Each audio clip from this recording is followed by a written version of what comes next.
Yeah, baby. Oh, it's a theme song, Paul. Come on. Oh, yeah. The crowd loves it.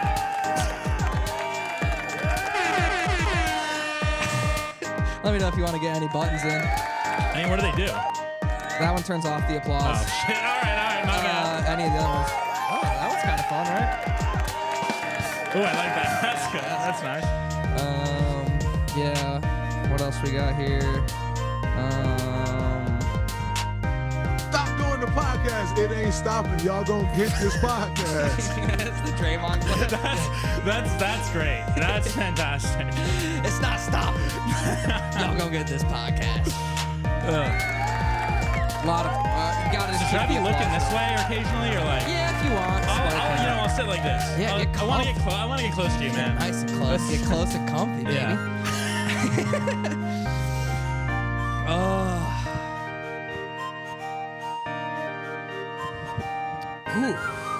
It's real business casual today. Yeah, baby. Yeah, it's a Sunday. Oh yeah. It's a Sunday afternoon. Paul Monteleone. Is that how you say it? Paul Monteleone. Yeah. Monteleone. It's fine. Monteleone is like, I think, the real Italian way to say it. But you've been Americanized. A lot, dude. I don't have any cultural traditions at all. None. Zero. Do you like? Damn. I feel uncomfortable at Olive Garden, dude. Really? No, I do like it, but like at a real Italian restaurant, I'm like, I don't know, man. Yeah, just give me whatever. Yeah.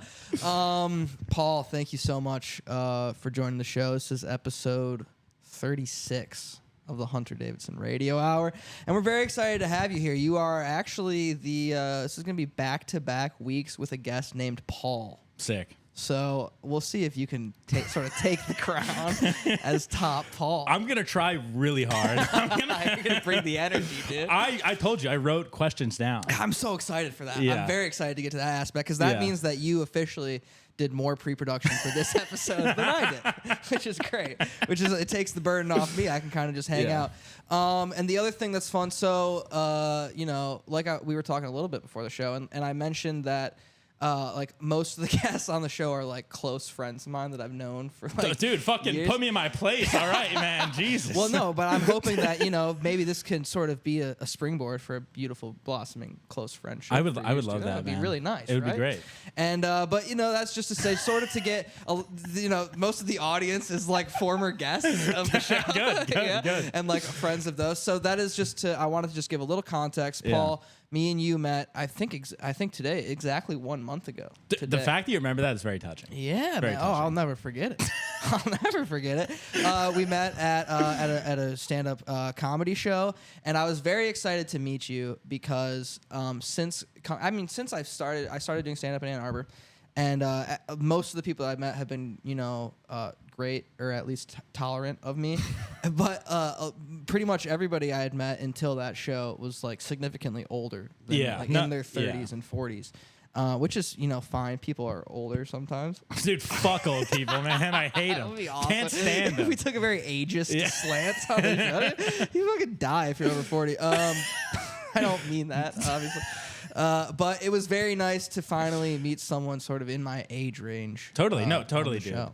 And I think it is good for us to start younger. And I mean, I'm not trying to be a professional comedian, but I just like doing it, and I would like to continue to do it, and hopefully like get spots at smaller places or wherever, and just continue to like meet people and have fun. Word. But yeah, I mean, I think starting young is good, and then you also meeting older people. Like contrary to what we just said 20 seconds ago, you do learn a lot from people that have been doing it just about life. Like dude, I love hereing people's perspectives on stage just about like whatever life they've been living. Through. Yeah, and that's so important to me because I don't have like, any real life experience like to talk about. University of Michigan, dude. That's about as real life as it gets. Get on stage, talk about Ann Arbor, dude, going to class. That's no fun for anybody. So we're trying to live more life. I get more life. Yeah, but fuck Drake. Fuck Drake, dude. No, I can't. I mean, yes, you got to say it. You kind of got to say it right now. I'm honestly not that educated on the whole thing, really? But I do like that one Kendrick song, "Not Like Us," or whatever. What's that called? Is that what it's called? Us. Yeah, awesome that's song. such a good song. It's such a good song, Yeah. and it was. I actually sort of tried to do a little bit about it on stage. That was actually co-opted. It was co-opted. Another fun thing about this podcast is every now and again I get a riff on here that I'm able to turn into a joke on stage, which is kind of fun, right? Yeah. So had a couple guys on the show last week, and we were talking about just how like funny it was. And this is an opinion that you can see all over Twitter. This is not entirely original opinion. Go for it. But the fact that, you know, when Kendrick said all that stuff like colonizer, pedophile, sex trafficker, Drake had to basically just be like, no, nuh-uh, dude. And then he was basically like, actually, I think you did that. I think that was you. And somebody said, Drake basically hit Kendrick with the whoever smelt it dealt it. That's kind of fun. That is good. That is good. But yeah, it is like you kind of have to take a hiatus on Drake right now. I think he will. I don't think we've seen the last of the 69 God. I think. I didn't know he's called that. Yeah, well, that's what Kendrick called him, dude. Kendrick just hit him with the 69 God because he calls himself the 6 God. The 6. So he's just saying he's good at sex? Like, is that? He called him freaky. He's saying he's a freak. He's a freak. Which 69 not that freaky. Yeah, right? Dude, I'm fucking vanilla as hell. So I know. Okay. You never 69 before, dude? All right, wait. I mean, we're 6 minutes in, dude. We're fucking cooking it. We're killing it. How long have you been in LA? How long have I been 69? No, I'm kidding. Yeah, no. I've been in LA since April 2022, so just over 2 years. Okay, cool. And how is that? How have you been? You like it? Yeah, I mean, I moved out here for my current job, and I moved out here on 3 weeks' notice. Damn. I lied and said I lived in LA. Nice. And Classic then move. Yeah, and I was a bit of the Rizzler in 3 interviews that I had, and I had like no. You know, I didn't have an in. I just like rizzed up really hard. Okay, cool. You put on the charm. Well, I had also like had 80 failed interviews before that. Sure, like, yeah. And then yes, I moved there for that. My first apartment was not too far from here. Cool. And it was a 1-bedroom, but like my bed was maybe 3.5 feet from a 4-lane road. And it's impossible to sleep ever. Anybody that even looks at a motorcycle, I want them to be put into a separate country. I found a new hatred for people that drive motorcycles. Well, and it's such a And in this, what blew my mind, because I drove out here. Let's get the Zins going. Oh, yeah. Well, actually, okay, yeah. Before we get into this, we're going to put a pin in that. What do you think about nicotine products? What are your thoughts on that's that? a fantastic question. Well, Zins are tough for me. And I don't know if those are like high fucking dosage or whatever. These are a 6er. Is that a lot? That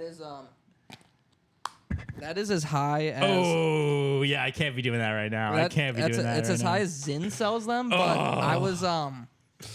And I will mention Mike Duncan very quickly. Yeah. He was at the show that we met at, and he was like, yeah, dude, I started on the 3s, worked up to the 6s very quickly to quit vaping, obviously. And then he was like, then in like 2 months, I was on 212 milligrams. And I was like, oh my God, dude. But I think that's the route that I'm on. I mean, listen, I'm more like my consumption is like a drunk cig. Yeah. And that's nice. fun. That's nice. That's a good convo you're having outside. That's a great convo you're having outside. And that's something you don't get with Zins. And I've tried Zins. I've also a little bit of Midwest in me. In high school, I would like have my friends over when my parents weren't around. And are they going to watch this? I don't know. My parents don't watch this ever. Too much content. They have to start now. And dude, maybe like in 20 years, they'll get through half the content. And they'll be like, Hunter, I didn't know all this about you. Oh my God. I pray to God they never start. Do you talk to your parents about stuff? Well, I want to talk about nicotine, but do you talk to your parents about your comedy stuff? They are the one thing they're not supportive of the podcast. They just don't care. And it's like obviously too much. And I say too much stupid shit for them to care about listening it. But I think they are like, they're actually very happy that I do stand-up, because that's something that like they're so familiar. Like my dad has been such a huge stand-up fan since he was a kid and started taking me to shows when I was like 11. Oh, awesome. So like it's something that they can both be like, oh, that's a tangible thing that he's like making progress in and like getting better at. So I think they like that more than anything that internet related that I do. It's just a little harder for them to understand, I think. Yeah, no, totally. Yeah. That's cool. But so drunk cigs, sign me up. Zins, I've tried them when I'm really drunk. I'll be like, yeah, man, like give me a pop Zin. that in, dude. And just then, burn my mouth. And then I'm puking in 5 minutes or less. Yeah, no, it's a problem. That's how. Yeah, I mean, That's how that used to hit me too. Yeah. But I'm making a very concerted effort now to try to quit vaping. Okay. Which is something that they hit me with. You fucking upper middle class college motherfuckers love those fucking nicotine products. Goddamn. Absolutely, dude. But I actually the vapes, they got me with the vapes back in like high school. Yeah. 15. Dude, I have a good vape story for you. Okay. I didn't write this down. This is off dome. That's what it's all about, baby. That's real. So my favorite, because we started where it really popped off in high school for us. Yeah. And dude, this was so funny. And this was like one of the first. I would go to the bathroom occasionally, and like people would be fucking going for it. Yeah, I know what you're fucking doing there. Yeah. Yeah. There's nothing over there, by the way. I was trying to pantomime. Oh, we were looking at him together. No. I was also thinking about I wanted to take a poop before this, but I'm actually chilling now. Okay, I've reached an oasis period. Nice. We'll see. Keep that thing clenched until we get dude, through the it's episode. tight right now. But so there was I would go to the bathroom and see people do it occasionally, and that's kind of how it first started for me. I didn't really do it in high school at all. Okay. But then one time in class, those box fans they have. Yeah. When it get really hot in the summer. Sure.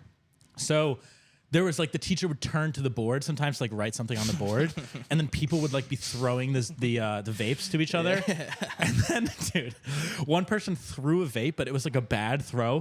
It went right into the box fan. It was dude, it was fucking awesome. The building exploded. It was the most crisis noise I've ever heard. Yeah. And then he was what the oh my fuck God. just happened? The scariest moment of that kid's life. I'm certain that was nothing scarier, dude. Because I used to, dude. It was because I actually, my freshman year of high school, I gave a presentation in English class about how awful vaping was. About how it was, literally, dude. That's I stood crazy. up for 10 minutes. Were you vaping at the time? No. Okay. I was very I'm never gonna touch this stuff. This shit it's ruining it's giving you popcorn lung. You look stupid when you do it. It's all bad. You're throwing money at the companies or whatever. And then you threw a lot of money at the companies. 6 months later, dude, they hit me with that apple juice flavored vape juice, dude. And then it within the year, I was literally vaping in class, sleeve, And the scariest moment you can ever have is either falling out of your pocket. I had that happen one time, and if it's during taking a quiz or something and your vape falls out of then everyone turns and you gotta cover it up with your foot. And I've had it once where this is so stupid. Where you're trying to zero the vape hit, right? Oh, I get Classic. that. I get that. And you cough a little bit and a little smoke comes out in class, dude. And then you go fluff it down. Yeah. I don't know. Anyways, I just can't get locked in high school mode, but we are going to go back to high school mode actually, because where are you from? Hell of a smooth transition, brother. God, I'm working on it. No, that was good. Oh yeah, thank you. So I grew up an hour north of New York City. Okay. I was not. It was I have some good friends from high school. I do definitely. Wait, Westchester area? Unfortunately, Northern Westchester. Yeah. Okay, so that's where that guy's from, Justin. Okay. He's a Westchester guy. Which part? Yeah, fucking. It's all right. Yeah. Every time he starts talking about New York, I just turn my ears off.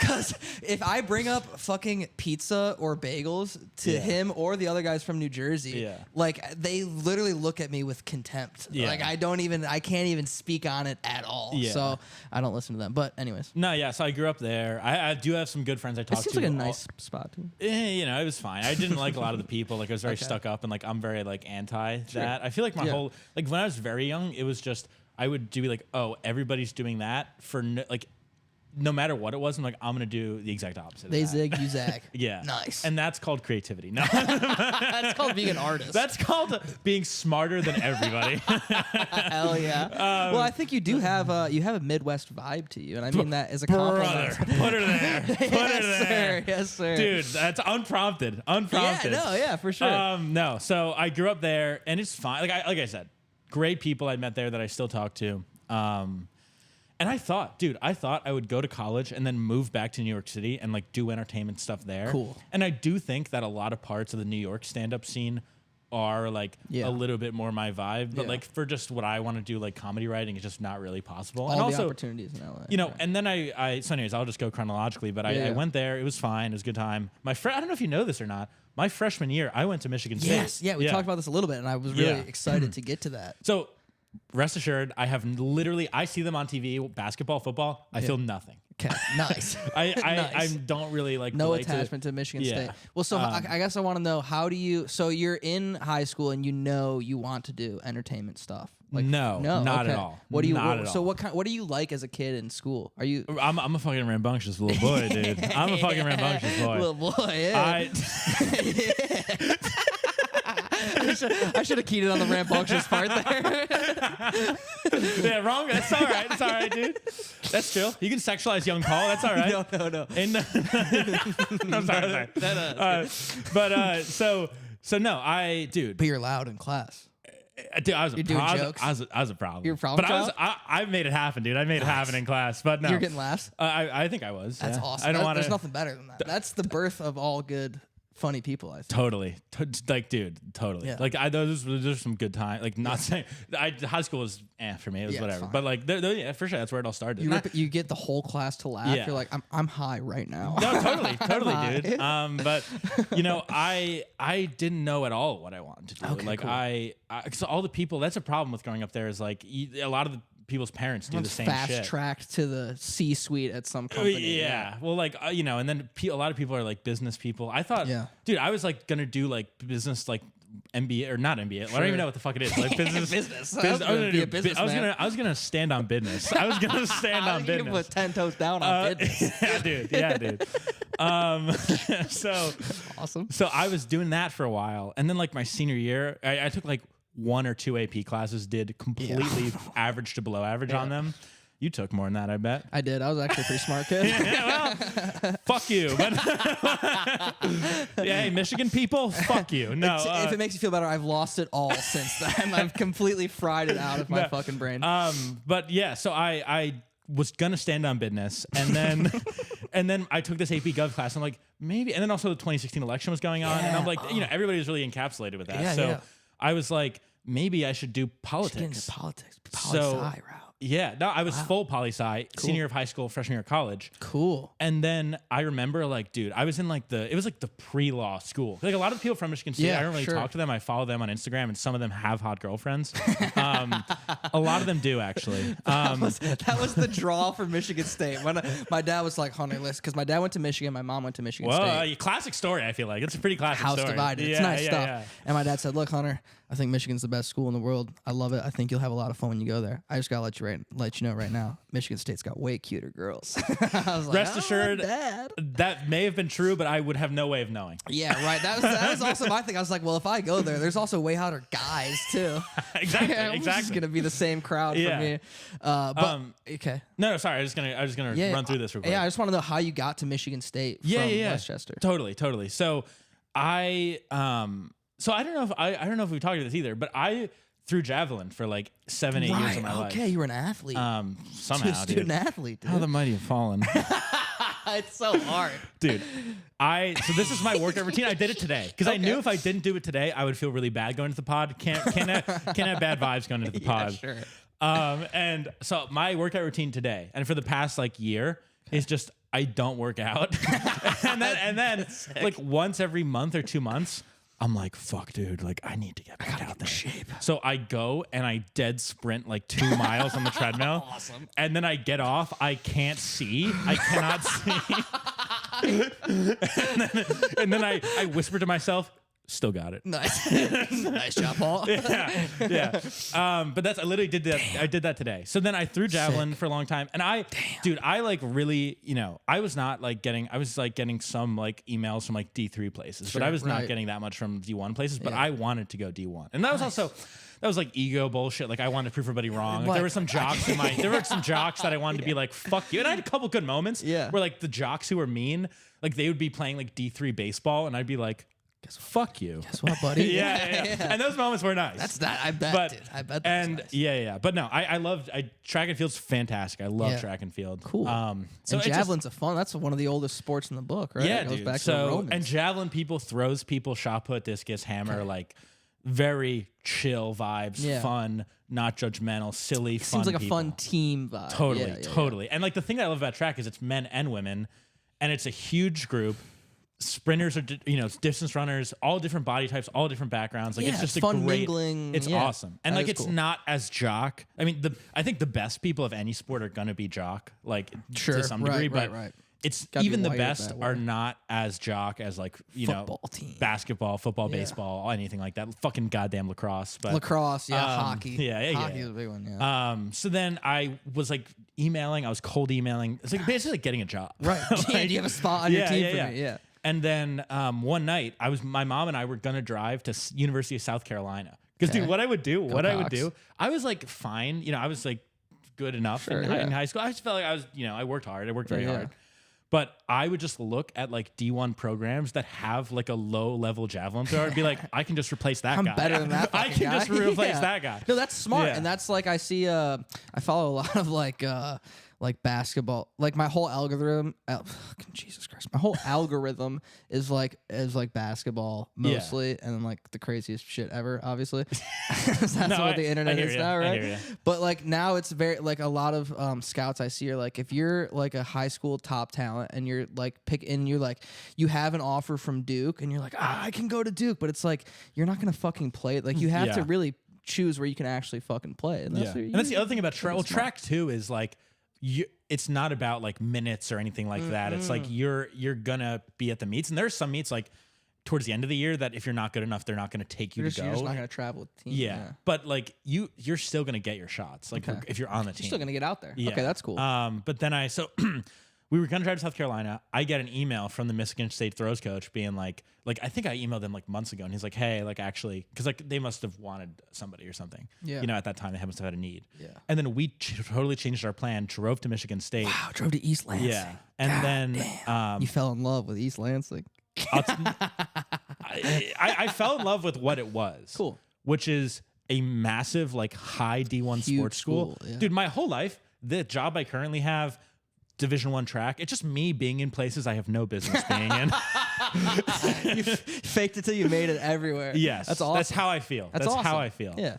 And that's the thing, it's like kind of fucks with my like self-confidence is like I feel, and in high school, I would go to like these meets and go to these training camps where I would be the best high school javelin throwers in the country. I would be like around them, and and then I'm like, I feel I'm like pretty good, but like I'm the worst of these people because they're all like Zion Williamson. Olympians. Future Olympians. Yeah. Fuck. So, but so then I went there. I saw like this preposterous weight room, preposterous facilities, and I'm like, I told the coach, I'm like, I'm going here. You locked me up. Yeah, literally. Nice. So then I went there. Wow. Where'd you live? Do you know the halls? Yeah, I live in Case Hall. Okay. So Case was right near all the athletic stuff, and then I was there because I was poli-sci, but then all the football players were there. Yeah. And it was fine. Like it was And what year was that? That was 2017, fall 2017. Okay, so Michigan State still got a pretty good football team at this time. Yes. Yeah. I think Holiday Bowl. Yeah. Yeah, I think they went to the Holiday Bowl.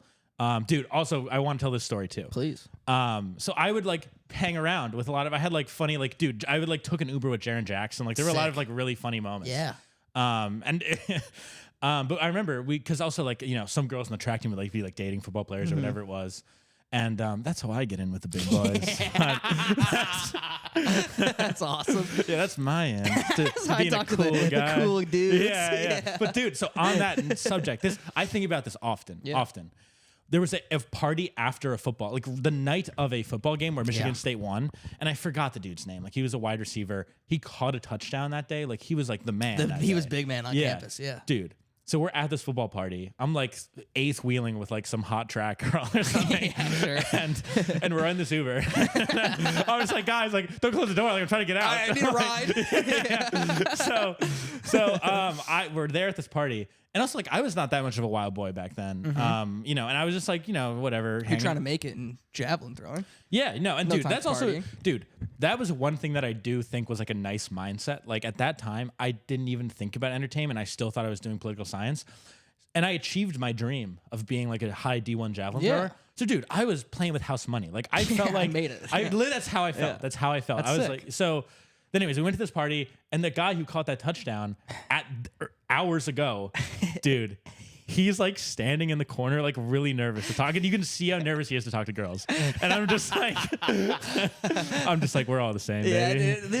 That's what it's all about. Yeah. That was like, I had a few, is that the end of the story? I don't want to that's it. It was just, it's awesome. I think about that all the time. And I think that is so cool because I definitely had a few experiences too. And there is like, when you're not an athlete, like the athletes clock you immediately, and like at Michigan at least do not have any real interest in talking to you unless like there were a few kids that were also film students and athletes, and they were cool. They'd talk to you a little bit, but that's like, how I felt. I was a real what do you call it, like a fringe. No, I was sorry. like a multi-knife, whatever the fuck you call that. You were a I'm a knife. No, you're a jack of all trades. Yeah, you were a chameleon. I tried to be that, but I was like not that good at either. So. Yeah, right. That's how always what happens. Yeah, Fuck, I middled this thing too hard. Yeah. But I always thought it was interesting just to because you see these fucking guys in the full athlete, hoodie, sweatpants, backpack, all branded, and you're like, that's the biggest guy I've ever seen. I've watched him on TV like all the time, but like he is just a fucking guy. Yeah. And like you see him at the bars, and you're just like, oh, this is just another fucking guy. And I think that's cool and interesting. But so you're at East Lansing for a year, and when is the point where you're like, I'm gotta get the fuck out? So there were here? 2 points. Okay. The first point was I remember winter in East Lansing. Horrible.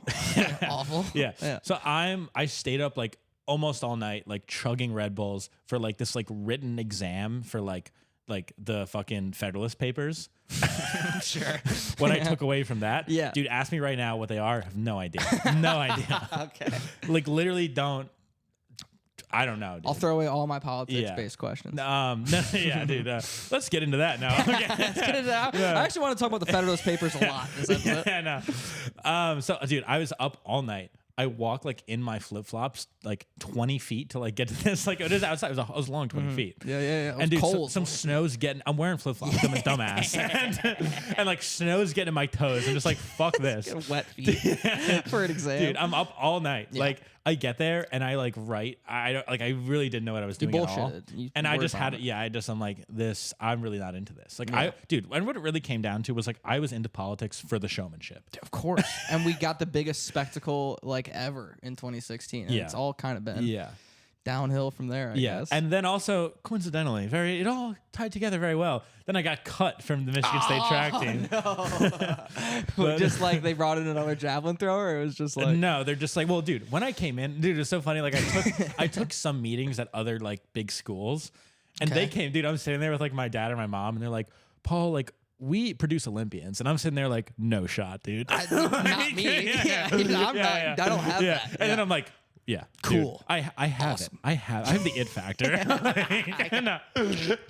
It's funny. I jump off the screen when you see me, dude. You know. You see these fucking calves, dude? So then, yeah. Without that, there's nothing tying you to fucking East Lansing. It was the perfect concoction of like, I was cut from the track team, and the egotistical, and it is, but I also enjoyed it. Like, I'm glad that I got that. Cool. And I think if I went right to a city school, and I'm a city boy, I'm a city slicker, but if I didn't get the state school experience, I would have felt a lot of FOMO about the state school experience. Sure, that's cool. Dude, it gets hyped up a lot, like as you grow up, state school stuff. Yeah, I mean, it's like that when you think of like college, it's like Michigan State is what kind of what you think of. Yeah. But that is interesting because it's not like it's even because East Lansing itself kind of has a small city feel to it, and it's like close to Lansing, which is technically a city. But otherwise, I never went there. It's far. You don't need to go to Lansing, Yeah. dude. If you're in East Lansing, we see the capital. Like you don't need to fucking see that. But then you're in farmland. Otherwise, it's cow pastures. And that's kind of like, being there for 4 years. It's like. And what do I know? I wasn't there for 4 years, but like I just wanted more stuff to do, and like you've been there, done that, kind of. But also, I didn't like have a fake ID, so like I didn't. You never got to go to Rick's or Crunchies. No, but I remember like Rick's. I remember like during COVID, I'm just like. 3,000 people got COVID at Rick's. I only have like nightmarish experiences from the Rick's American Cafe in East Lansing, and I'm also like, did you hang out there like bunch? Yeah, so like half of my friends from high school went to Michigan State. Oh yeah, probably more than that. Because when you go to a public high school in Michigan, it's like the pipeline is. I'm from Kalamazoo, Michigan, which is where Western is. So it's like it felt like 75% went to Western or MSU. And all my buddies were there, so I would go down there a lot. And as a Michigan guy, Michigan man now, national champion. Shut the fuck A up. national champion, dude. I just have to shit on them every chance that I get. And that's fine. That's I have fine. to. That's yeah. fine. Yeah. But it is. I do think like it is such a cool place. Like I do think probably most of my friends that went there probably had more like fun like than I did. Because But you were an edgy film bro.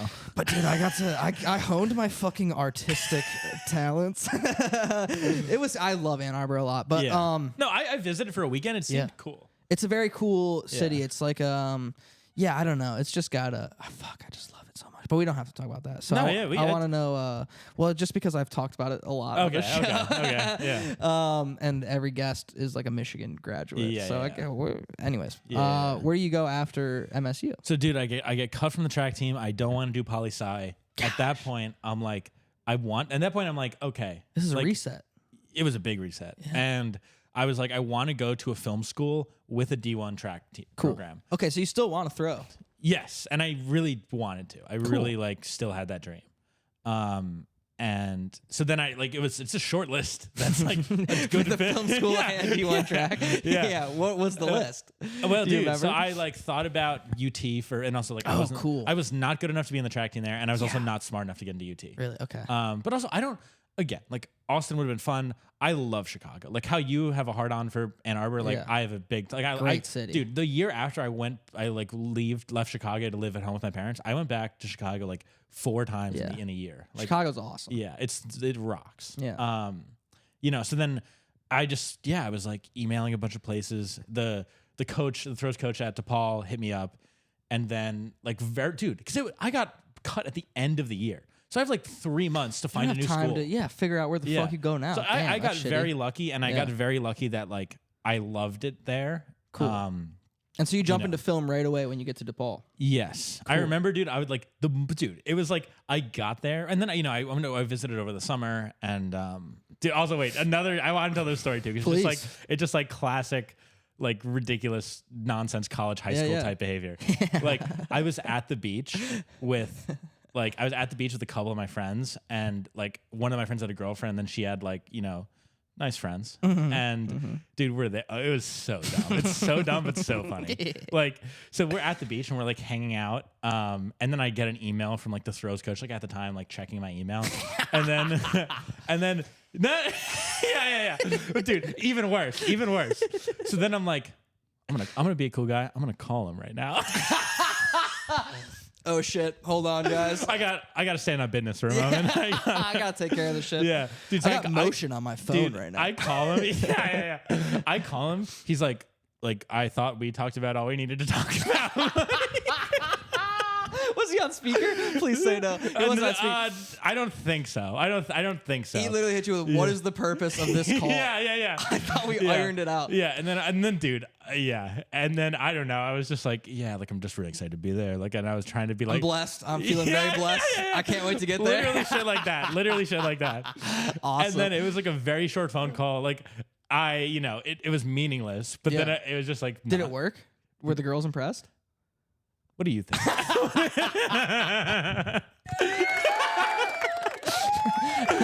Awesome. Well, so what was the, really quick before we talk about Chicago a little bit more, what was the switch that made you be like, okay, fucking poli-sci is not turning the gears anymore? What's like film is? Like, what's like, have you always loved movies? Well, I was just always a fucking goober. Okay.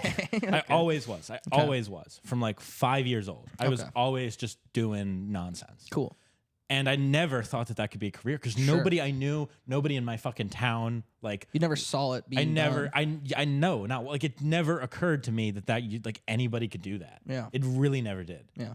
And then I don't know what, maybe I just like thought like, and even now, dude, I feel like, what am I doing? Like, no, even now, like, wait for it. I don't know if I have a plan B necessarily.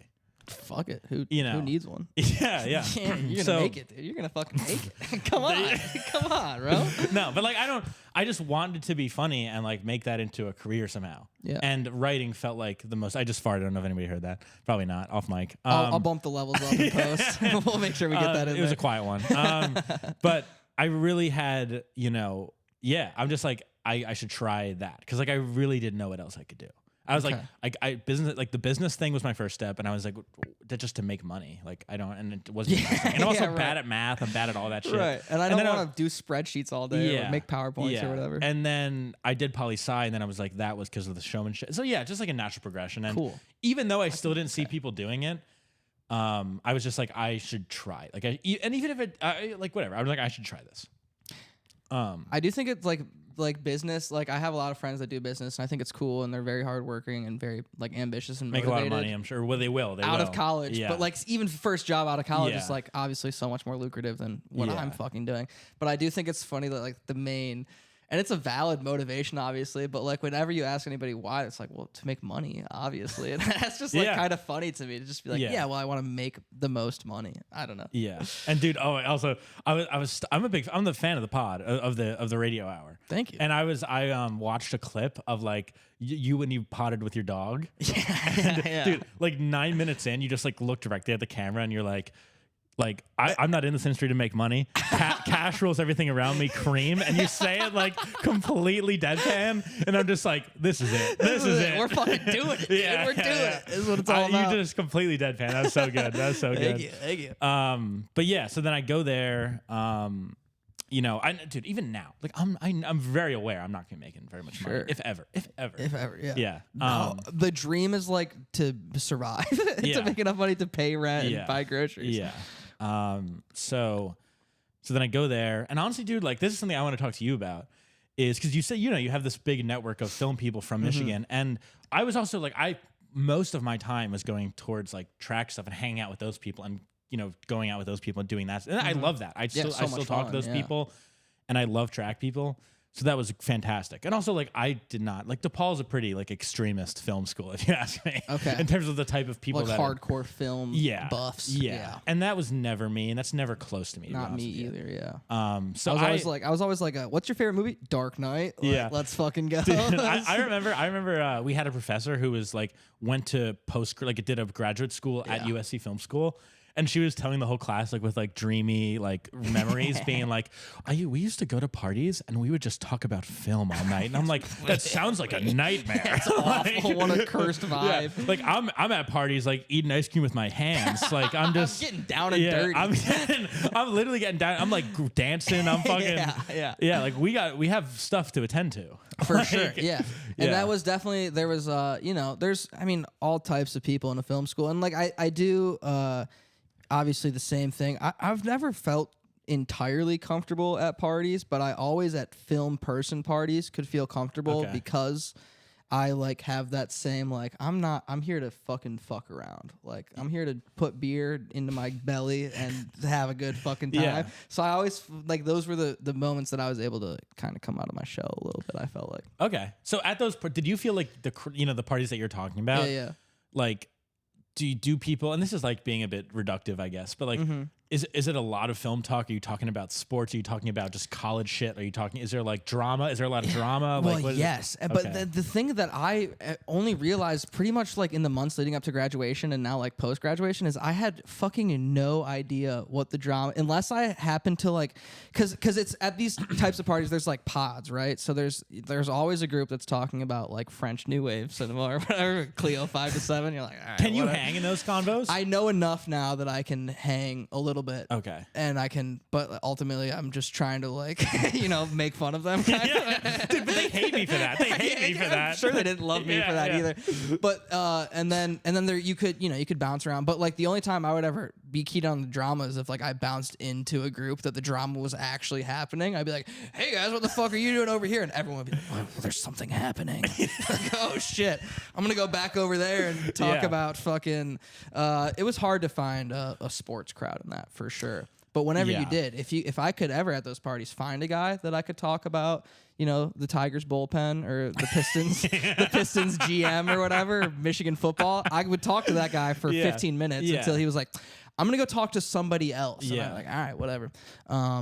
Does that answer the question that you asked? No, that totally does. Yeah. That totally does. And that's interesting to hear because, dude, I remember I went to a couple like, I was never like a thief. That's because I feel like I'm a certain type of white guy, where I'm special. I'm a different type of white boy. but I feel like I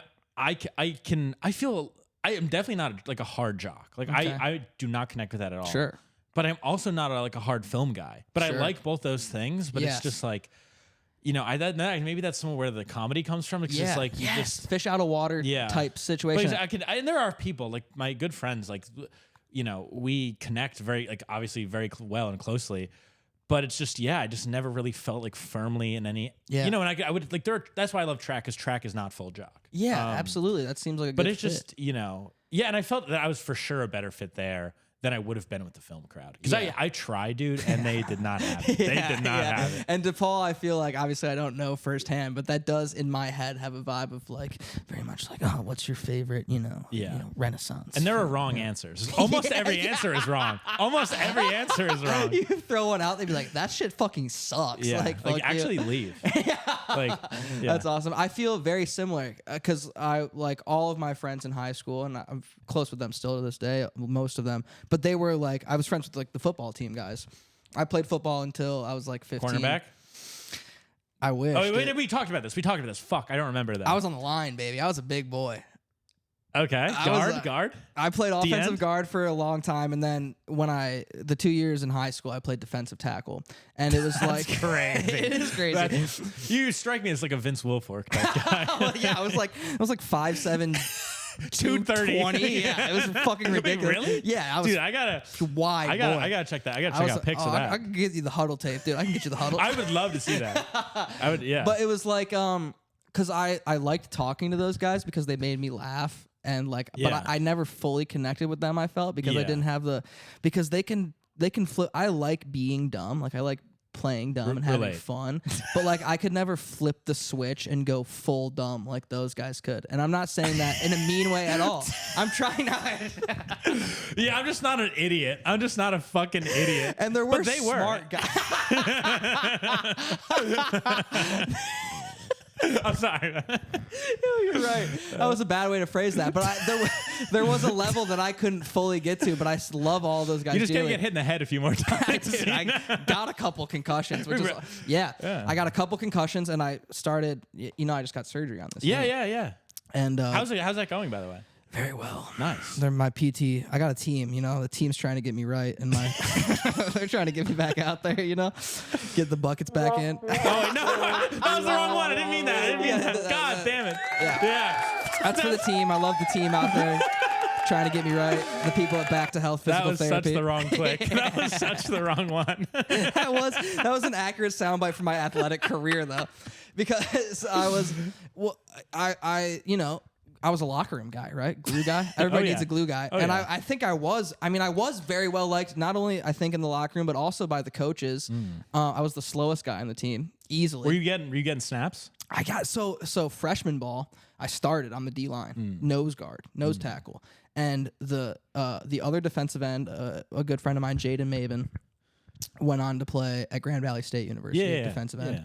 And the guy on the other side was a monster named Lucas Kuna, and he went on to play like semi-pro rugby. So we had like beasts, and then behind me at linebacker, Josh Swinehart, Division I baseball player at Western Michigan. Joe Misak played some D1 ball at Western Michigan. So you still talk to all these people or no? Yeah, we keep in touch. Michigan fans, a lot of the Michigan fans, obviously. National championship, we got it. Dude, go for it. You know? But I was very. I realized, you know, I don't like hitting people. I don't respond well to the hitting. Yeah. I'm in pain after every time I play football. I'm so sore and tired and not having fun. Yeah. And you know, everyone was so much bigger and better and faster than me that I had to give up my starting spot on the D line at some point. And it actually wasn't that sad. I said it in kind of a sad voice, but my life got, I think, a lot better after I started doing drugs. Sick, dude. I started vaping. You finally became a cool guy. I finally got more friends. God, what were we talking? How did we fucking get here? Football. Yeah, you know, bouncing around. But the thing was, yes. So I was friends with those groups, and then I was friends with. Because then I just started making I vlogged for a little bit. I made David Dobrik style vlogs. Are they still up? Eat Pizza Films. Yeah, they're still up. Eat Pizza Films. That should be your production company name. That should. Why? That's a good one. Well, I don't own the rights. My business partner owns. No, I'm just kidding. There was some hits. Sold it to Domino's. And they're doing some great things with it now. They're exciting stuff in the space. And so then that kind of, yeah. And then you get to, and then I got to Michigan, where there is that same like hard film buff crowd that I could talk to because I had movie knowledge and I was in the world, but didn't fully. But anyways, DePaul, are you doing stand up in Chicago? So I get there.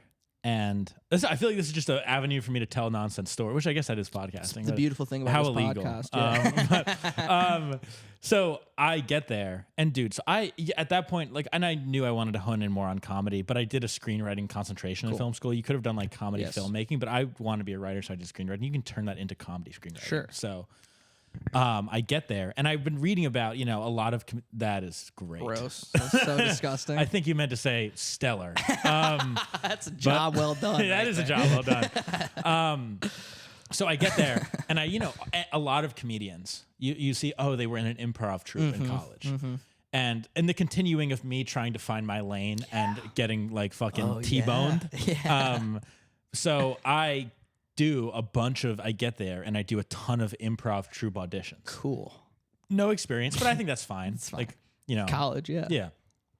Bomb like 5 in a row. 5 in a row. I remember and I knew that like it was not going that well for me. And also I thought a lot of the exercises were kind of lame. Kind of lame. I thought they were kind of lame. They were just not me. This is the improv stand-up split that we've touched on a lot of times on this show. It's just interesting. I like it. Yes. I actually do. I like hearing about this. I have seen good improv. Yeah. And I respect it. It's awesome, yeah. But I also don't respect it at all. No. But also we got a little bit of we got some. Oh fuck! I lost it. Fuck. Some people didn't like it. I was horrible timing. I fucked it up. That's all right. That's all right. I'll do that. I like this. I'm a big fan of like rainbow and colors. It's like this is happy for me to look at. Yeah, it's visually stimulating for the guests. Yeah. Ooh. I like the colors. Yeah, that's me most of my day. Driving down to Sunset. But so, dude, I bomb like 5 improv auditions in a row. Yeah. Again, like it's not my crowd, and I knew from after the first audition it's not my crowd. Yeah. But I went one last time, being like, I'm gonna be like whoever the fuck I'm gonna be like John Mulaney. I'm gonna play to the crowd or whatever. Like because all those guys were in like fucking Georgetown. I'm not like whatever improv troupe or the fuck they were in. I'm not a big Mulaney's fine. He's solid. I like him. Yeah. He's watching actually. He loves the show. Yeah, no, I do. I saw him. He's good. He's obviously. Who am I to say? He's a pro. He's a pro. Yeah, he's one of us. Yeah. But so I go for the 6th audition, and dude, I wake up. I really don't get sick that often. Okay. I wake up with like a crazy fever, like sweating, like crazy sweating, and I'm like, this is where champions are made. I have to go. Flu game, dude. Let's go. I was gonna flu game. And this was before COVID. So like, this was pre-COVID. How long pre? Were you patient 0 maybe? Could be. No. You might have been. No, I'm trying to have... it was 2019 at some point. Okay. Yeah, I don't know. Sure. So I might have been. Fall 2019 maybe? I really don't. Yeah, it doesn't matter. It doesn't even fucking matter. This is all fake. I'm making this up. No. That would be awesome. But no. So I go flu game. I show up. Well, first of all, I say flu game, and they're like, "What are you talking about?" No, I'm kidding. We've never heard of Michael Jordan. Yeah. It's like, who is that idiot? Can he do improv? Yeah, did he do improv? Yeah. It's like, was he even in the college group? Second City. Yeah. Yeah. He's fucking no, Chicago. They knew Jordan. Some don't. Some don't. Sorry, continue. Yeah. They knew him as anyways. But sorry, let's stop with that one. But we'll leave that riff in the past. We'll keep going. We'll keep it moving.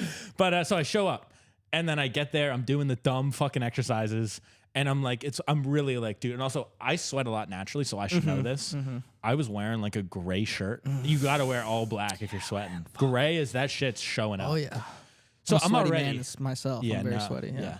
Look at us both. We're both getting a little gleam on us right now. We're both getting a light glisten. It's nice. The camera don't pick it up. Camera won't pick it up. Good. Fuck! And we're back. No, I'm just kidding.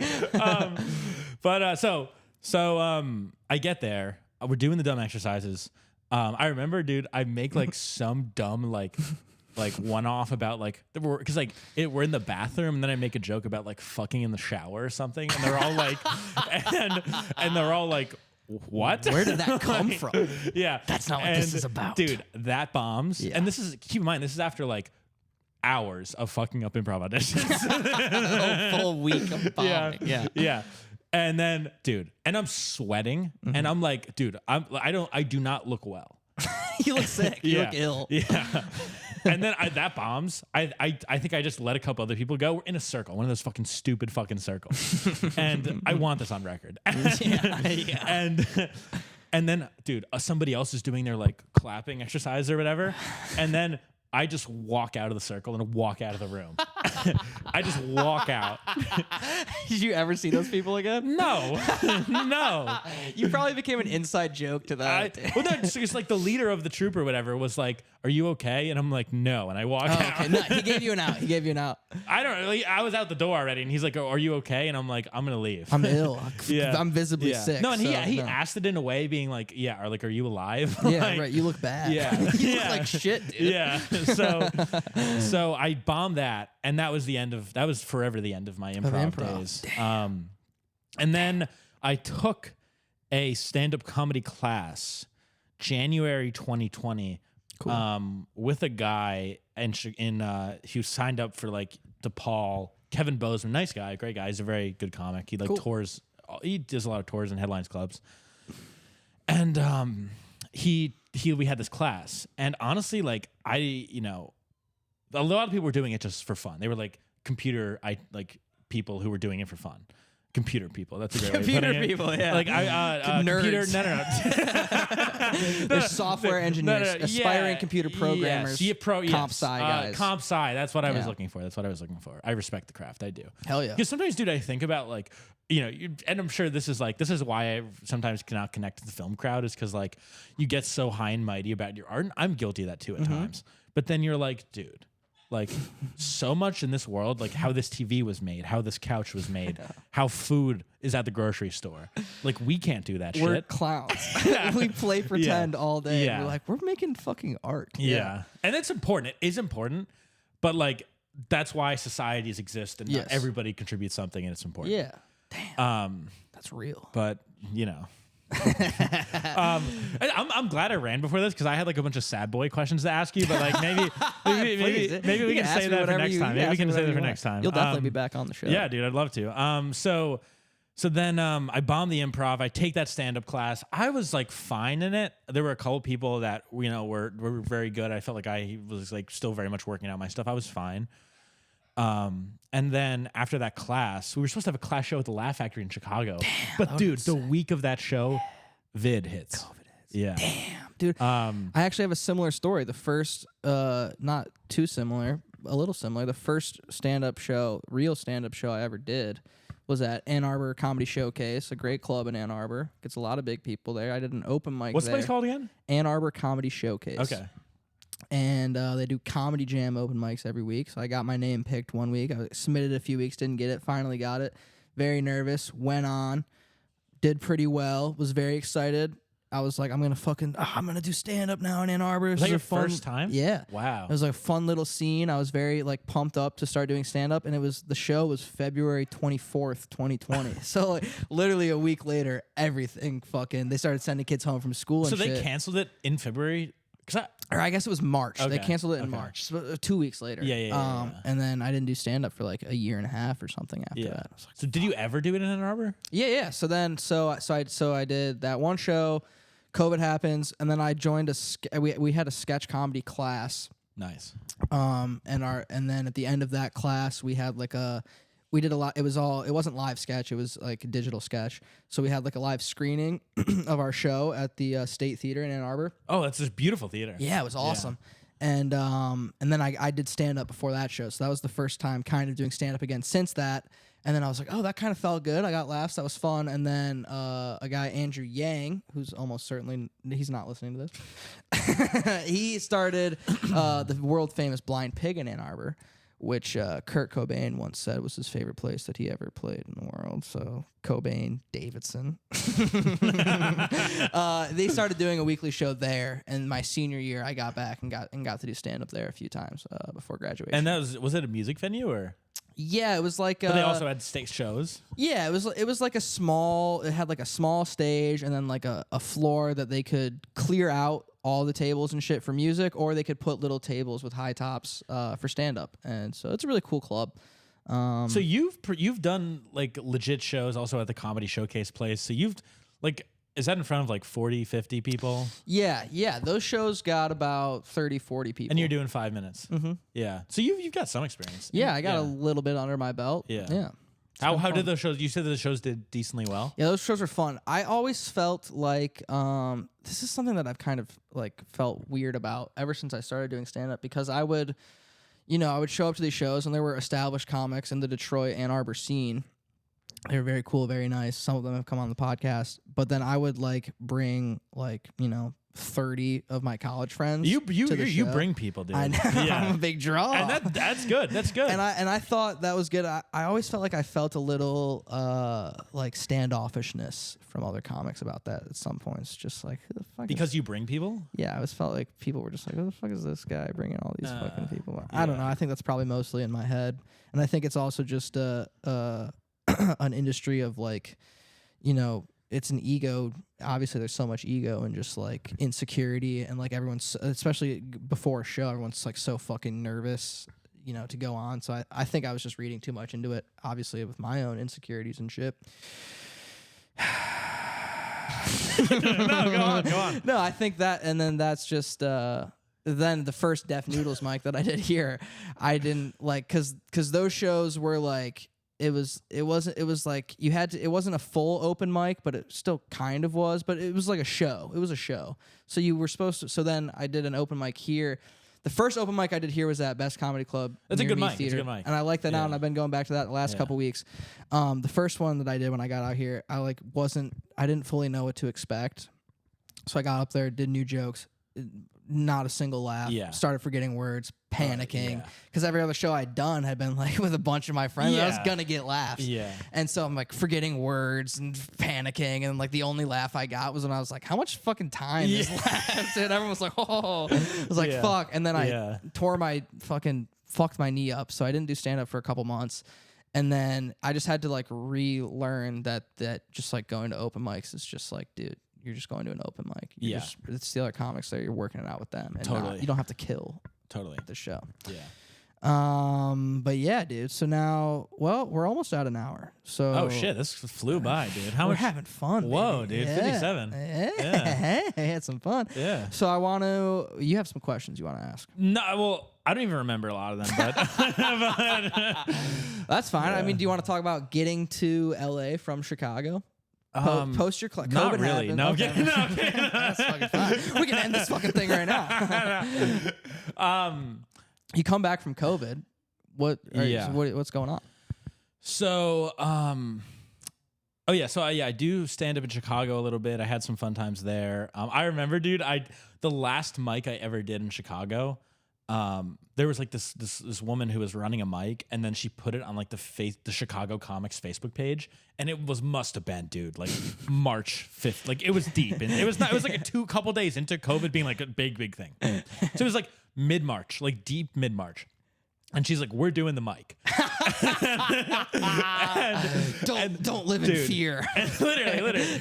And first of all, I went, but dude, so many comics were like shit talking or be like, "Is this so irresponsible?" And then I go there, and it was great vibes, fun time. And that was like a nice, because I knew, dude, we didn't know how long it was gonna be. Sure. Like I was like, this is a good way. I did like ridiculous material, like. And that's another thing. Like I feel like I run through material too fast sometimes, yeah, me too. And I need to like hone in on the writing of like the like word by word writing of it. Yeah. But anyways, I did that mic. It was fun. Went home. for a while. That was, it was just everybody was in that situation. Yeah. And then I went back to Chicago, had a lot of fun there my senior year. Did a couple fake internships. Yeah.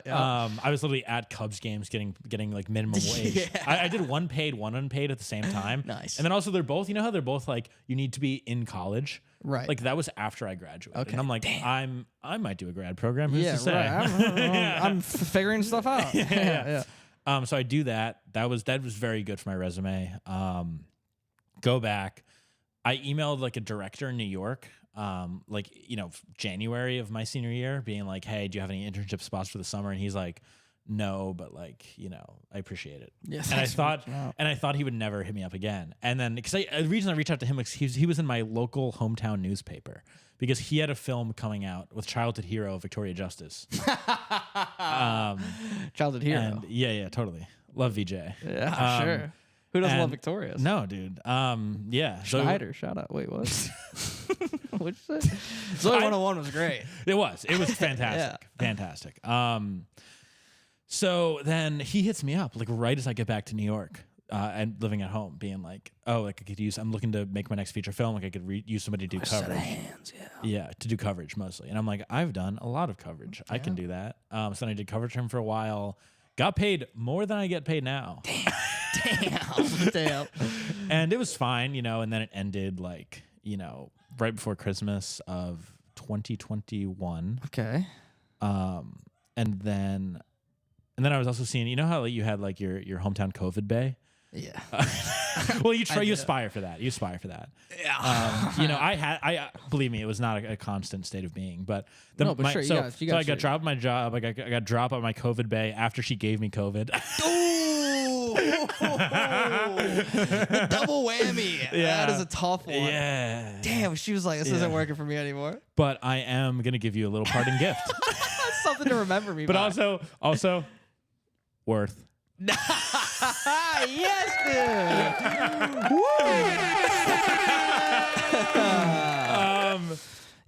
Yeah, she's totally watching this. No. Yeah, she is. No, double thumbs up for me. I appreciate you. God, you gotta cherish those memories. Yeah, sorry, I don't mean to have this run forever. But then I'll just wrap this up. No. It's fine. So then that I don't. God damn. Unprofessional bullshit. Dude, we're in the studio. Just let us be in the studio. I need to get a light, dude. An on-air light. So then I'm unemployed for like 3 months. That was kind of nice, dude. You don't realize how nice being unemployed is. I realize it. Yeah. So I was unemployed for a while. I was going pretty hard in the job hunt. I was like I was like up all night, like schedule sending like 50 emails for like 8 a.m. Nice. I would of course not be up at 8 a.m. Yeah.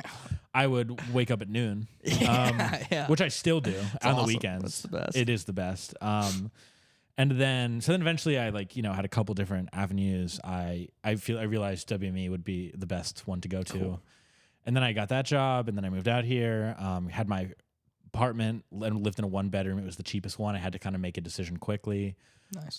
It's very funny. My landlord there, she's this like old Russian lady, loves Putin.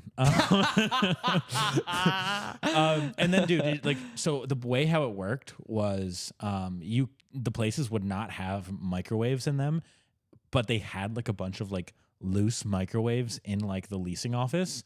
So you have to ask them to put it in because the lady was like literally I asked her to put a microwave in and she's like, well, it gives you cancer and like it's gonna fuck up your whole life. And like if you use a microwave, like you're literally gonna die soon. But like if you want it. Holy shit. She was a full-on conspiracy theorist. And then I'm like, yeah, I do want it. I would like the microwave food. I would. Sometimes. Yeah. Most of my diet right now is microwave foods, so that would be great. Sorry, I would like that in there. I would like an appliance. Yeah. So then I got that. And then that lady, she was fine. I hope she's still alive. I don't know. She might have gone back to fight, dude. I don't. She might have. She might have been. She might have been. Yeah. So then I lived there for a year. Now I live in a new place in Hollywood. People shit on it. I like it. Very centrally located. Very centrally. People shit on it? Yeah, dude. Like Hollywood in general? Yeah. Okay. Wait, do you live like by Hollywood Boulevard? On Hollywood Boulevard? Yeah. I live like a block and a half off. It seems like a crazy place to live. Not if you're a block and a half off, brother. Then it's perfect. Yeah, then it's literally perfect. That's awesome. That's awesome. No, it's fine. Like whatever. I honestly like a little city noise. I don't want to be totally quiet. Right, I want people screaming outside. No, I'm kidding. Yelling arguments. Yeah, but I like it. It's good rent. They did raise the rent on us, and I figured since I worked at an agency, I would know how to negotiate. So then we got this fucking great deal our first year. Great move-in deal. Like amazing move-in deal. And then I wanted to like re-up there. And I go in and dude, I went in to like officially do it. And they kept pestering me and like to negotiate. And I'm like, I'm gonna play hard to get. I'm not gonna respond to your text for a little bit because I'm a valued fucking resident. You're playing hardball, baby. Art of the deal. You read the book. You know the fucking book. Yeah. So I go in there, dude. I went in. I had like a Google Doc of like first offer, second offer. I had 5 offers, dude. Yeah, like I started real low. I started real low. Nice. I go in there. First offer. She's like, we have a firm. Obviously not. Oh no, so they raised the rent. And they raised the rent and we didn't get the new owners, like the new, like the move-in rate as well. So it was up in 2 different ways. Damn. First offer, she's like, no. Second offer, she's like, no. Third offer, she's like, stop offering me. I'm going to evict you and you're going to close the door on negotiations. She's like, stop. And I'm like, maybe I don't though. Maybe I keep going. And I'm like, all right. You're not going to. I know. I was like, $30 less per month. And she's like, Paul, we have a firm offer. Like, you know. So then I am paying more now, but it's still a pretty good deal. Yeah. And dude, I got to take you up to my fucking roof, man. I got to take you up. Awesome. The roof is great. You got a good view. That's honestly the best amenity of the apartment. A roof is fucking nice. Dude. We tried to. If you have a penthouse apartment in this one, you get I roof wanted to talk about that. It's like first of all, you're 1 floor below the penthouse. Look at you. I'm doing pretty fucking Big good. Bala. It's so funny. It is so funny to have a 4-story apartment and be like 1, 2, 3 penthouse. It's ridiculous. It's ridiculous. And they don't let you on the roof if you're not one of those fucking vaunted, Is it like a lot more money? I don't think so. I don't even think the apartments are different. I don't know. I'm not sure. Yeah. I don't know. Yeah, just PH. One day, dude. One day I'll get up there, dude. Get up through that. When does your lease end here? That's a great question, and the answer I believe is in like 2 weeks. Oh, so are you gonna? We're gonna try to re-up. Okay. One of our roommates has been living here in this building for like a year already. Yeah, I think he's getting pretty serious with his girlfriend, so he's not sure he wants to lock down another full year in the den with the boys. I think he's like, honestly, like I like living with you guys, but I'm hoping for a month-to-month situation. And the rest of us are like, we're gonna live here for another year. So I think we'll probably live here again. Okay, uncertain, but yeah, man. Shit. And you met Brooke Reinbold, friend of the show. Yeah. WME. Friend of the pod. Friend of the pod. Friend of the fucking pod. No, I'm not going to give her a sound effect. Yeah. She doesn't get a sound effect till she comes on the show. And I would watch that. That'd be so funny. I'd be so funny. But no, she's great. She's so nice. Yeah. She's very nice to me. Yeah. And I'm goofy, so she doesn't really have to be nice to me. Right. And I appreciate, and also, yeah, she's very nice. She's great. Would love to hang more. Yeah. Gotta set that up. But dude. So weekend romps. Yeah. So that's good. I have nothing more. I don't know. Do you want to ask me any questions, man? No, fuck. Can I touch the notes for a second? Please. All right, let me I'm not gonna ruin your whole setup here. Oh, you're good. I threw my phone too far. I got cocky. Yeah, right. Yeah, he threw that thing on the floor. All right. This is awesome, dude. Turn the fucking tables on me. I love it. Well, one of them, I was really like going like deep meta to like, do you dance much? That's a great question. I'm certainly not a trained dancer, but I do think I am able to get past the mental block in your head of like, because I feel like the people that are like, I don't dance, or like they're just like, they don't want to be perceived as like embarrassing themselves or some iteration of that. And for me, I'm like, dude, if I get out there, if I got some drank in me, I feel the music, I start moving, dude. I'm a lot of arms. My footwork is mostly like 1-step, 2-step type thing, but I can get a little jiggy with the arms and the torso. Yeah. Yeah, dude. I like it sometimes. I love dancing, man. Hell I yeah. fucking love That's dancing. awesome. Do you feel like you give yourself enough credit? Oh man. I think I probably give myself. See, that's tough. I think the net the net credit that I give myself is probably pretty spot on, because I feel like half the time I'm like, I'm fucking nothing. I'm worthless. I shouldn't do this at all. I should go be like a teacher or something. I should do something else. And then the other half the time, when something goes well or I get like a new opportunity, I'm like, I'm the funniest person that's ever lived ever. I'm pretty sure that's what everybody feels, honestly. Right. So, you know, it's a weird, you know, it's a weird mix of imposter syndrome and, you know, God complex, I guess. But I think in reality, I'm probably right down the middle. You know, I'm certainly cognizant of how like lucky I am to be doing everything that I do, but I also think that I work hard. I work hard on the podcast. You fucking do, man. I try. I feel like I try. And how hard is the editing on this? That's a great question. It's not too bad. It's like, it's more time intensive than it is like technically difficult. Yeah. And I am starting to learn. So I kind of want to, like, I freelance edit mostly to make money. That's and great, so man. Thank you. I've been an Adobe Premiere guy for years and years, and After Effects, and I'm starting to learn DaVinci Resolve, which is taking. Ooh, I don't even know what that is. It's the Blackmagic new software that has like a lot of like AI tools, and a lot of the post production houses in Los Angeles are starting to really adopt that as like the main everyday thing. Because I think Avid used to be like the huge industry standard professional, and I think it's just too expensive and too dated that people are starting to switch more to DaVinci. And so that has been like, because I haven't had to learn, like I went into college knowing how to edit, because I started editing when I was like 15. So I was like ahead of the curve there, and kind of coasted a little bit, and then got an editing internship where like I really was like locked in on it. But I haven't had to learn like a whole new set of like skills until DaVinci. So that's been that's cool, dude. Yeah. And that's really it's really like, that is going to be great for you to know the technical side of it, and then also be creative. Like, that's invaluable. That's what I'm trying to think. I'm trying to, that's my security blanket, right? You talked about plan Bs earlier, and it's like, I've just never, if there was one thing, like I think I could be a high school history teacher. Like I think I could probably do that. Would you enjoy that though? I don't know. If it's fine, you know. I don't know. I have no idea. And I've always felt like, you know, for a very long time, I could only ever see myself doing something creative. But like, I know that stand-up comedy is not like, I'm not even sure that I like, you know, I'm still in the phase where I'm like, incredibly nervous and like racked with anxiety leading up to shows, and like I want to same. Yeah, right. And I think a lot, and it's like before I like put everything entirely into that, I want to like reach a point where like, because I don't think I could do stand up forever. Well, do you want to write? Yes, I do. Yeah, but I was also a screenwriting sub major, and I just don't write as much as I should.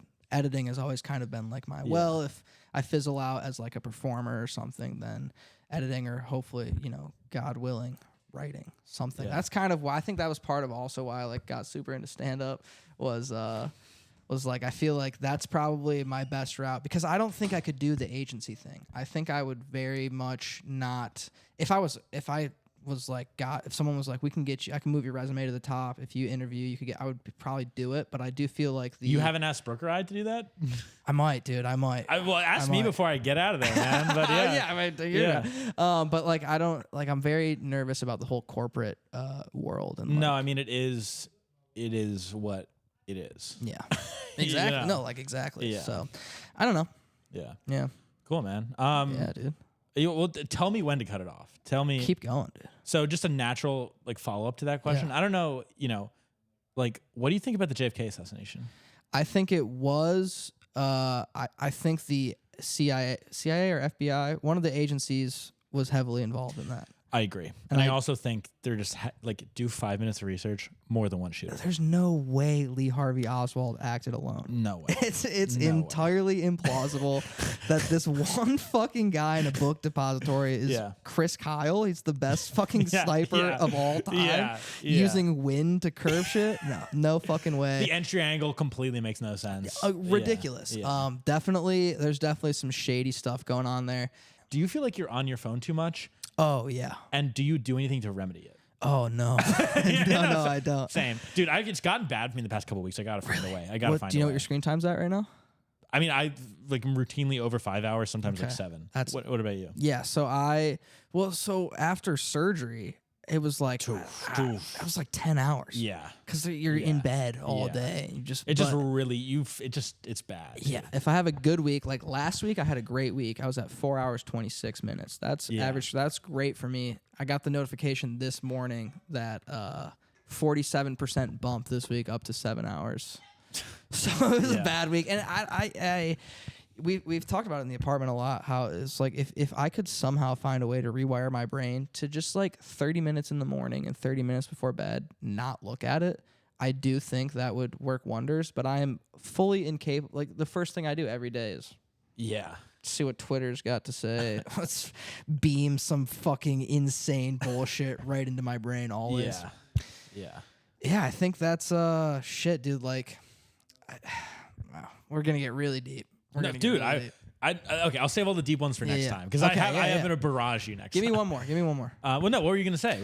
I just think it's like when you talk about the mental health crisis, and like there's so much that goes into that. And I don't remember. It might have honestly. Okay, so RFK went on Matt and Shane's secret podcast. Yes, I didn't listen to that yet. I gave it a listen. First of all, that dude has the craziest voice I've ever heard in my entire life. Like, I was like, can they get this guy some fucking water? Like, this is insane. But I listened to the whole thing, and I do think he has some salient points to make. I think his problem is, like, he wants to be an anti-establishment politician, but you're a Kennedy. Like, you're just inherently... Well, that was kind of Trump, though. Yeah, exactly. So, and that's the whole thing. If you can work it, then whatever. But he touched on is like so many, we've talked about the death of the American dream, how it's impossible to own a home, even if you worked every day, your entire life. It's just not going to happen. And that's part of it. But also just like, I have to imagine that now that we're the first generation that had the internet for like our entire conscious lives, right?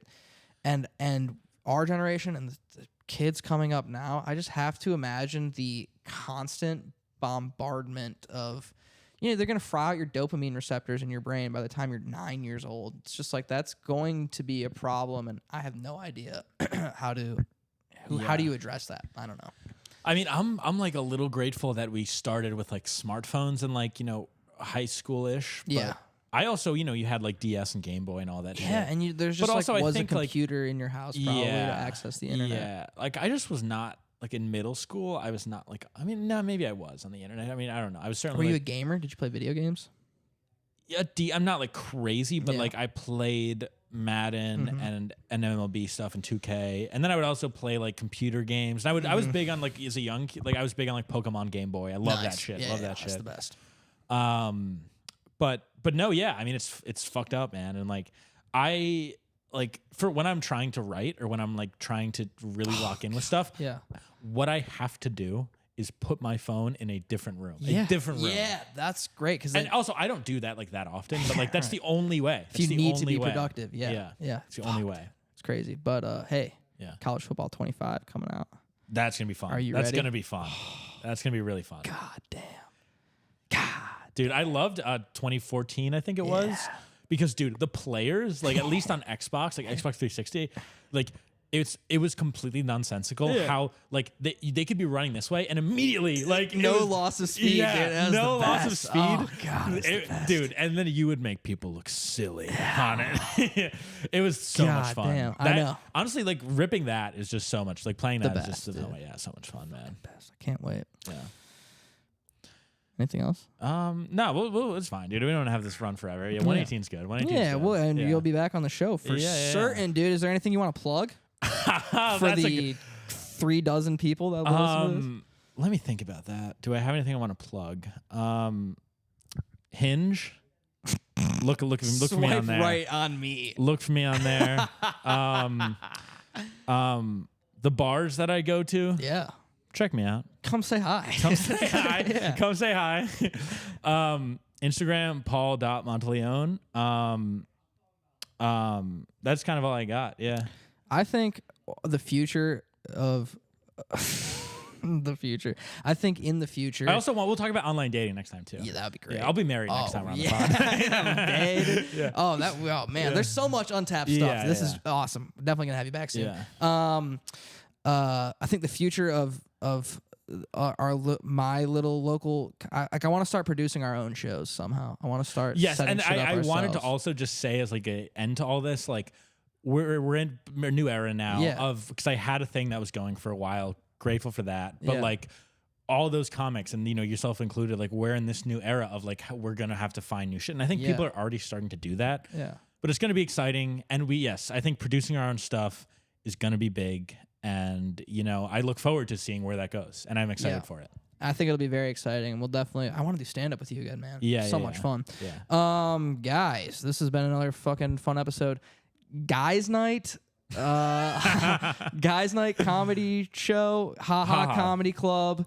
Comedy Club in North Hollywood, May 26th, 7 p.m. There will be a fucking link. I think at least one of you listening to this will be like, oh, Hunter's doing stand-up again at a real show. Yes, come see me. It'll be a lot of fun. It'll be a blast, dude. It's going to be great. It's going to be great. So I would love to see you there if you're there. Otherwise, I'll see you guys next week. I love you guys a lot. And follow Paul. Get this thing on. There it is.